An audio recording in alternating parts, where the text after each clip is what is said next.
ಆಕಾಶವಾಣಿ ಧಾರವಾಡ. ಸಮಾಚಾರ ದರ್ಶನ. ಮುಖ್ಯಾಂಶಗಳು.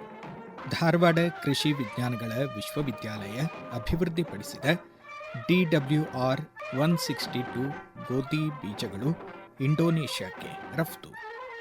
ಕೊಪ್ಪಳ ಜಿಲ್ಲೆಯ ಹಿರೇಬೆಣಕಲ್ಲಿನ ಮೋರ್ಯಾರ ಆವಾಸ ಸ್ಥಾನಗಳ ಅಭಿವೃದ್ಧಿಗೆ ಕಲ್ಯಾಣ ಕರ್ನಾಟಕ ಪ್ರದೇಶಾಭಿವೃದ್ಧಿ ಮಂಡಳಿಯಿಂದ 80 ಲಕ್ಷ ರೂಪಾಯಿ ಅನುದಾನ.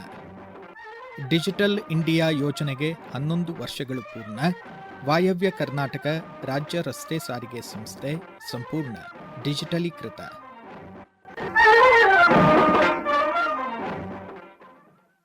ಪ್ರಾದೇಶಿಕ ಆಹಾರ ಭದ್ರತೆ ಮತ್ತು ಕೃಷಿ ಸಹಕಾರವನ್ನು ಬಲಪಡಿಸುವ ನಿಟ್ಟಿನಲ್ಲಿ ಭಾರತ ಮತ್ತು ಇಂಡೋನೇಷ್ಯಾ ಮಹತ್ವದ ಹೆಜ್ಜೆ ಇರಿಸಿವೆ. ಇತ್ತೀಚೆಗೆ ಪ್ರಧಾನಮಂತ್ರಿ ನರೇಂದ್ರ ಮೋದಿ ಅವರು ಇಂಡೋನೇಷ್ಯಾಕ್ಕೆ ಭೇಟಿ ನೀಡಿದ್ದ ಸಂದರ್ಭದಲ್ಲಿ ಒಪ್ಪಂದಕ್ಕೆ ಸಹಿ ಹಾಕಿದ್ದಾರೆ. ಈ ಒಪ್ಪಂದದ ಭಾಗವಾಗಿ ಧಾರವಾಡ ಕೃಷಿ ವಿಜ್ಞಾನಗಳ ವಿಶ್ವವಿದ್ಯಾಲಯದ ಖ್ಯಾತ ಗೋಧಿ ತಳಿ ಶಾಸ್ತ್ರಜ್ಞ ಹಾಗೂ ವಿಶ್ರಾಂತ ಉಪಕುಲಪತಿ ಡಾ RR ಹಂಚಿನಾಳ ಮತ್ತು ವಿಜ್ಞಾನಿಗಳ ತಂಡ ಅಭಿವೃದ್ಧಿಪಡಿಸಿದ ಉನ್ನತ ಗುಣಮಟ್ಟದ DWR 162 ಗೋಧಿ ಬೀಜಗಳನ್ನು ಇಂಡೋನೇಷ್ಯಾಕ್ಕೆ ಪೂರೈಸಲು ನಿರ್ಧರಿಸಲಾಗಿದೆ. ಈ ಕುರಿತು ಸಮಾಚಾರ ದರ್ಶನಕ್ಕಾಗಿ ಗೋಧಿ ತಳಿ ವಿಜ್ಞಾನಿ ಡಾ RR ಹಂಚಿನಾಳ್ ಮಾಹಿತಿ ನೀಡಿದ್ದಾರೆ. ಧಾರವಾಡ ಕೃಷಿ ವಿಶ್ವವಿದ್ಯಾಲಯವು 1985ರಲ್ಲಿ ಪ್ರಾರಂಭಿಸಲಾದ DWR 162 ಗೋಧಿ ತಳಿಯನ್ನು ಭಾರತ ಸರ್ಕಾರವು 1993ರಲ್ಲಿ ಬಿಡುಗಡೆ ಮಾಡಿತು. ಈ ತಳಿಯು ಹೆಚ್ಚಿನ ಇಳುವರಿ, ಉತ್ತಮ ಧಾನ್ಯದ ಗುಣಮಟ್ಟ, ಎಲೆ ಮತ್ತು ಕಾಂಡ ತುಕ್ಕು ರೋಗಗಳಿಗೆ ಪ್ರತಿರೋಧಕ, ಉಷ್ಣಾಂಶವನ್ನು ತಡೆಸಿಕೊಳ್ಳುವಂತಹ ವಿಶೇಷ ಸಾಮರ್ಥ್ಯದಿಂದ ರೈತರ ವಿಶ್ವಾಸ ಗಳಿಸಿತು. ನಂತರ ಇಂಡೋನೇಷ್ಯಾ ಸರ್ಕಾರವು ತನ್ನ ಉಷ್ಣವಲಯ ಪರಿಸ್ಥಿತಿಯಲ್ಲಿ ಹಲವು ಭಾರತೀಯ ಹಾಗೂ ಅಂತಾರಾಷ್ಟ್ರೀಯ ಗೋಧಿ ತಳಿಗಳನ್ನು ಪರೀಕ್ಷಿಸಿದಾಗ DWR 162 ಅತ್ಯುತ್ತಮ ಸಾಧನೆ ಮಾಡಿತು. ಈ ದೀರ್ಘಕಾಲದ ಸಹಕಾರಕ್ಕೆ ಈಗ ಹೊಸ ವೇಗ ದೊರೆತಿದೆ. ಭಾರತವು 100 ಟನ್ ಉತ್ತಮ ಗುಣಮಟ್ಟದ DWR 162 ಗೋಧಿ ಬೀಜವನ್ನು ಇಂಡೋನೇಷ್ಯಾಕ್ಕೆ ಪೂರೈಸಲು ಮುಂದಾಗಿದೆ. ಕಾರ್ಯನಿರತ ಸ್ಥಳಗಳಲ್ಲಿ ಮಹಿಳೆಯರ ಮೇಲಿನ ಲೈಂಗಿಕ ಕಿರುಕುಳ ತಡೆ ಜಾಗೃತಿ ಕಾರ್ಯಾಗಾರ ಆಕಾಶವಾಣಿ ಧಾರವಾಡ ಕೇಂದ್ರದ ಸಿಬ್ಬಂದಿಗಾಗಿ ಶಾಲ್ಮಲಾ ಸಭಾಂಗಣದಲ್ಲಿ ಜರುಗಿತು. ಕರ್ನಾಟಕ ವಿಶ್ವವಿದ್ಯಾಲಯದ ಸರ್ ಸಿದ್ದಪ್ಪ ಕಂಬಳಿ ಕಾನೂನು ಮಹಾವಿದ್ಯಾಲಯದ ಪ್ರಾಚಾರ್ಯೆ ಡಾ SR ಮಂಜುಳಾ ಹಾಗೂ ರ್ಯಾಪಿಡ್ ಸ್ವಯಂ ಸೇವಾ ಸಂಸ್ಥೆಯ ಕಾರ್ಯದರ್ಶಿ ವಾಣಿ ಪುರೋಹಿತ್ ಸಂಪನ್ಮೂಲ ವ್ಯಕ್ತಿಗಳಾಗಿ ಪಾಲ್ಗೊಂಡಿದ್ದರು.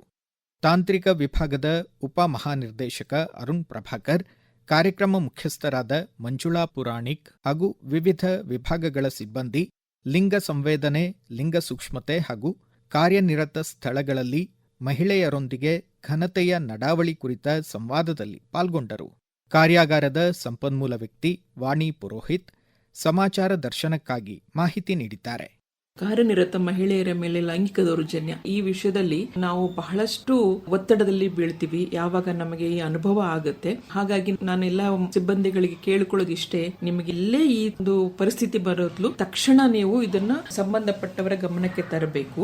ಬಹಳ ಕಾಲ ನೀವು ಇದನ್ನ ಅನುಭವಿಸಿದಷ್ಟು ನಿಮಗೆ ತೊಂದರೆ ತಪ್ಪುವುದಿಲ್ಲ. ಅದನ್ನ ಧೈರ್ಯವಾಗಿ ನೀವು ಎದುರಿಸಬೇಕು. ಪ್ರತಿಯೊಂದು ಸಂಸ್ಥೆಯಲ್ಲೂ ICC ಕಮಿಟಿ ಮಾಡಲೇಬೇಕು. ಮತ್ತೆ ಇದು ಶಿಕ್ಷಾರ್ಹವಾಗುವಂತ ಒಂದು ಆಕ್ಟ್ ಬಂದಿರೋದ್ರಿಂದ ಇದನ್ನು ತುಂಬಾ ಗಂಭೀರವಾಗಿ ತೆಗೆದುಕೊಂಡು ಕೆಲಸ ಮಾಡಿ ಎಂದು ನನ್ನ ಅನಿಸಿಕೆ. ಶಿವಮೊಗ್ಗ ಜಿಲ್ಲೆಯಲ್ಲಿ ಸಾಮಾಜಿಕ ಅರಣ್ಯ ಸಂರಕ್ಷಣಾ ಅಭಿಯಾನ ಜರುಗುತ್ತಿದೆ. ವೃಕ್ಷ ಲಕ್ಷ ಆಂದೋಲನದ ಸಹಯೋಗದಲ್ಲಿ ಆಯೋಜಿತ ಈ ಜನಾಂದೋಲನದಲ್ಲಿ ರಾಜ್ಯದ 31 ಜಿಲ್ಲೆಗಳ 6,000 ಗ್ರಾಮ ಪಂಚಾಯಿತಿಗಳ ವ್ಯಾಪ್ತಿಯ 15,000 ಸಾಮಾಜಿಕ ಅರಣ್ಯ ವನಗಳ ಸದ್ಯದ ಸ್ಥಿತಿಗತಿ ಅಧ್ಯಯನಕ್ಕೆ ಯೋಜಿಸಲಾಗಿದೆ. ಅರಣ್ಯ ಸೇವಕರು ಎಂಬ ಸ್ವಯಂ ಸೇವಕರ ಪಡೆಯ ಮೂಲಕ 2005-6ರಲ್ಲಿ ಪುನಃ ವನೀಕರಣ ಕೈಗೊಳ್ಳಲಾಗಿತ್ತು. ಶಿವಮೊಗ್ಗ ಜಿಲ್ಲೆ ಒಂದರಲ್ಲೇ 8,325 ಎಕರೆ ವಿಸ್ತಾರದ 264 ಸಾಮಾಜಿಕ ಅರಣ್ಯ ವನಗಳಿವೆ. ಈ ಕುರಿತು ಗ್ರಾಮ ಭಾರತಿ ಟ್ರಸ್ಟ್ ವಿಶ್ವಸ್ಥ ಹನಿಯಾ ರವಿ ಸಮಾಚಾರ ದರ್ಶನಕ್ಕಾಗಿ ಮಾಹಿತಿ ನೀಡಿದ್ದಾರೆ. ವೃಕ್ಷಲಕ್ಷ ಆಂದೋಲನದ ಒಂದು ನೇತೃತ್ವದಲ್ಲಿ ಈ ಹಿಂದೆ ಸಾಮಾಜಿಕ ಅರಣ್ಯ ವಿಭಾಗದಿಂದ ನಿರ್ಮಾಣ ಮಾಡಲ್ಪಟ್ಟಂತಹ ಅರಣ್ಯ ಸ್ಥಿತಿಯನ್ನ ಅಧ್ಯಯನ ಮಾಡೋ ದೃಷ್ಟಿಯಿಂದ ಮತ್ತು ಅದರ ಸಂರಕ್ಷಣೆಯ ದೃಷ್ಟಿಯಿಂದ ಒಂದು ಜಾಥಾವನ್ನ ಹಮ್ಮಿಕೊಳ್ಳಲಾಗಿದೆ. ಇದರ ನಿರ್ವಹಣೆಯನ್ನ ಇನ್ನಷ್ಟು ಚೆನ್ನಾಗಿ ಮಾಡಬೇಕು ಅಂತ ಬೇರೆ ಬೇರೆ ಜಾತಿಯ ಸ್ಥಳೀಯ ವೃಕ್ಷಗಳನ್ನು ಕೂಡ ನೆಡುವಂತಹದ್ದಾಗಬೇಕು ಮತ್ತು ಕೆಲವು ಕಡೆಗಳಲ್ಲಿ ಗಡಿ ಕಂದಕ ಮುಚ್ಚೋಗಿದೆ, ಅದನ್ನ ಸರಿ ಮಾಡಬೇಕು. ಮತ್ತೆ ಕಾವಲುಗಾರರು ಇರಬೇಕು, ನಾಮಫಲಕ ಹಾಕಬೇಕು ಮತ್ತು ಶಾಲಾವನ, ಪವಿತ್ರವನ, ದೇವರ ಕಾಡು ಇದರ ಯೋಜನೆಗಳನ್ನ ಪುನರಾರಂಭಿಸಬೇಕು. ಕೊಪ್ಪಳ ಜಿಲ್ಲೆ ಗಂಗಾವತಿ ತಾಲೂಕು ಹಿರೇಬೆಣಕಲ್ಲಿನ ಆದಿಮಾನವ ಮೋರ್ಯಾರ ಆವಾಸ ಸ್ಥಾನದ ಬೆಟ್ಟಗಳು ಬೃಹತ್ ಶಿಲಾಯುಗದ ನೆಲೆಯಾಗಿದ್ದು ಯುನೆಸ್ಕೋ ವಿಶ್ವ ಪಾರಂಪರಿಕ ತಾಣಗಳ ಪಟ್ಟಿಯಲ್ಲಿ ತಾತ್ಕಾಲಿಕ ಸ್ಥಾನ ಪಡೆದಿವೆ. ಕುಬ್ಜರ ಬೆಟ್ಟ ಎಂದು ಕರೆಯಲಾಗುವ 7 ಬೆಟ್ಟಗಳಲ್ಲಿನ ಸಮಾಧಿ, ವರ್ಣಚಿತ್ರಗಳ ಸಂರಕ್ಷಣೆ ಮತ್ತು ಮೂಲ ಸೌಕರ್ಯಗಳ ಅಭಿವೃದ್ಧಿಗೆ ವಿಶೇಷ ಒತ್ತು ನೀಡಲಾಗುವುದು ಎಂದು ಕೊಪ್ಪಳ ಜಿಲ್ಲೆ ಉಸ್ತುವಾರಿ ಕಾರ್ಯದರ್ಶಿ ಕೆಪಿ ಮೋಹನ್ ರಾಜ್ ತಿಳಿಸಿದ್ದಾರೆ. ಮೋರ್ಯಾರ ಗುಡ್ಡದ ಮಹತ್ವ ಹಾಗೂ ವಿಶೇಷತೆ ಕುರಿತು ಸಮಾಚಾರ ದರ್ಶನಕ್ಕಾಗಿ ಮಾಹಿತಿ ನೀಡಿದ್ದಾರೆ ಇತಿಹಾಸ ಸಂಶೋಧಕ ಹಾಗೂ ಕೆಎಸ್ಸಿಎ ಮಹಿಳಾ ಮಹಾವಿದ್ಯಾಲಯದ ಪ್ರಾಚಾರ್ಯ ಗಂಗಾವತಿಯ ಡಾ ಶರಣಬಸಪ್ಪ ಕೋಲ್ಕಾರ್. ಹಿರೇಬೆಣಕಲ್ ದಕ್ಷಿಣ ಭಾರತದ ಅತ್ಯಂತ ಮಹತ್ವದ ಪ್ರಾಗೈತಿಹಾಸಿಕ ನೆಲೆಯಾಗಿದೆ. ಇಲ್ಲಿಯ ಮೋರೇರ್ ಗುಡ್ಡದ ಮೇಲೆ 3000 ವರ್ಷಗಳ ಹಿಂದಿನ ಕಬ್ಬಿಣ ಯುಗ ಬೃಹತ್ ಶಿಲಾಯುಗಕ್ಕೆ ಸೇರಿದ 100 ಆಶ್ಚರ್ಯಕರ ಶಿಲಾ ಸಮಾಧಿಗಳು, ಶಿಲಾಕೋಣೆಗಳು ಮತ್ತು ಗವಿಚಿತ್ರಗಳಿವೆ. ಕ್ರಿಸ್ತಪೂರ್ವ 1200ರಿಂದ 200ರವರೆಗೆ ಬದುಕಿದ್ದ ಮೋರೇರ್ ಎಂಬ ಬುಡಕಟ್ಟು ಜನಾಂಗ ತಮ್ಮ ಸತ್ತವರಿಗಾಗಿ ನಿರ್ಮಿಸಿದ ಸ್ಮಾರಕಗಳೇ ಈ ಅಚ್ಚರಿಯ ಶಿಲಾ ಸಮಾಧಿಗಳು ಮತ್ತು ಶಿಲಾಕೋಣೆಗಳು. ಬೃಹತ್ ಕಲ್ಲು ಚಪ್ಪಡಿಗಳಿಂದ ಸಮಾಧಿಗಳು ಮತ್ತು ಕೋಣೆಗಳನ್ನು ನಿರ್ಮಿಸಿರುವುದು ತಾಂತ್ರಿಕ ಅಚ್ಚರಿಯ ಸಂಗತಿಯಾಗಿದೆ. ಕೇಂದ್ರ ಶಿಕ್ಷಣ ಸಚಿವಾಲಯದ ಸಮಗ್ರ ಶಿಕ್ಷಣ ಅಭಿಯಾನದಡಿ ಆರಂಭಿಸಿದ ರಾಷ್ಟ್ರೀಯ ಯೋಜನೆ ನಿಪುಣ ಭಾರತ ಮಿಷನ್. ಈ ಯೋಜನೆ ಅನುಷ್ಠಾನಗೊಂಡು 5 ವರ್ಷಗಳು ಪೂರ್ಣಗೊಂಡವು. ನಿಪುಣ್ ಭಾರತ್ ಮಿಷನ್ ಪ್ರತಿ ಮಗು 3ನೇ ತರಗತಿಯ ಅಂತ್ಯದ ವೇಳೆಗೆ ಬುನಾದಿ ಸಾಕ್ಷರತೆ ಮತ್ತು ಸಂಖ್ಯಾಶಾಸ್ತ್ರ ಸಾಧನೆ ಖಚಿತಪಡಿಸುತ್ತದೆ. ಈ ಕುರಿತು ಸಮಾಚಾರ ದರ್ಶನಕ್ಕಾಗಿ ಮಾಹಿತಿ ನೀಡಿದ್ದಾರೆ ರಾಷ್ಟ್ರೀಯ ಮಾಧ್ಯಮಿಕ ಶಿಕ್ಷಣ ಅಭಿಯಾನದ ಧಾರವಾಡ ಜಿಲ್ಲೆಯ ಸಹಾಯಕ ಯೋಜನಾ ಸಮನ್ವಯಾಧಿಕಾರಿ ಡಾ ರೇಣುಕಾ ಅಮಲ್ಸರಿ. ಪ್ರತಿಯೊಂದು ಮಗುವಿನ ಕಲಿಕೆಯ ಆಸಕ್ತಿ ಮತ್ತು ಕಲಿಕೆಗೆ ಬೇಕಾದ ಪರಿಸರ, ಸಾಮಾಜಿಕ ಹಿನ್ನೆಲೆ, ಕೌಟುಂಬಿಕ ಹಿನ್ನೆಲೆ ಬೇರೆ ಬೇರೆ ಆಗಿರೋದ್ರಿಂದ ಕಲಿಕೆಯ ವೇಗವೂ ಕೂಡ ವಿಭಿನ್ನವಾಗಿರುತ್ತದೆ. ಇಂಥ ಸಮಯದಲ್ಲಿ ಶಿಕ್ಷಕರು ಆ ಮಕ್ಕಳ ಆಸಕ್ತಿ ಮತ್ತು ಕಲಿಕಾ ಮಟ್ಟವನ್ನ ಗುರುತಿಸಿಕೊಂಡು ಚಟುವಟಿಕೆ ಆಧಾರಿತ ಮಕ್ಕಳ ಕೇಂದ್ರೀಕೃತ ಕಲಿಕಾ ಬೋಧನಾ ವಿಧಾನಗಳನ್ನ ಅನುಸರಿಸಿ ಉತ್ತಮ ಕಲಿಕಾ ಪರಿಸರವನ್ನ ನಿರ್ಮಿಸುವುದೇ ಇದರ ಮುಖ್ಯ ಗುರಿಯಾಗಿದೆ. ಪ್ರಸ್ತುತ ಕೇಂದ್ರ ಸರ್ಕಾರದ ಈ ನಿಪುಣ್ ಭಾರತ್ ಉಪಕ್ರಮವನ್ನು FLN ಅಂದರೆ ಫೌಂಡೇಶನಲ್ ಲಿಟರಸಿ ಅಂಡ್ ನ್ಯೂಮರಸಿ, ಬುನಾದಿ ಸಾಕ್ಷರತೆ ಮತ್ತು ಸಂಖ್ಯಾಜ್ಞಾನದ ಕಾರ್ಯಕ್ರಮವಾಗಿ ಎಲ್ಲಾ ಪ್ರಾಥಮಿಕ ಸರ್ಕಾರಿ ಶಾಲೆಗಳಲ್ಲಿ ಜಾರಿಗೊಳಿಸಲಾಗಿದೆ. ಡಿಜಿಟಲ್ ಇಂಡಿಯಾ ಯೋಜನೆ ದೇಶದ ಆಡಳಿತಕ್ಕೆ ಹೊಸ ಭಾಷ್ಯ ಬರೆದಿದ್ದು ನಾಗರಿಕರನ್ನು ಸಬಲೀಕರಿಸಿದೆ, ಸರ್ವಾಂಗೀಣ ಅಭಿವೃದ್ಧಿಯ ವೇಗವರ್ಧಿಸಿದೆ ಎಂದು ಪ್ರಧಾನಮಂತ್ರಿ ನರೇಂದ್ರ ಮೋದಿ ಎಕ್ಸ್ ಮಾಧ್ಯಮದಲ್ಲಿ ತಿಳಿಸಿದ್ದಾರೆ. ಡಿಜಿಟಲ್ ಇಂಡಿಯಾ ಯೋಜನೆಗೆ 11 ವರ್ಷಗಳು ಪೂರ್ಣಗೊಂಡಿವೆ.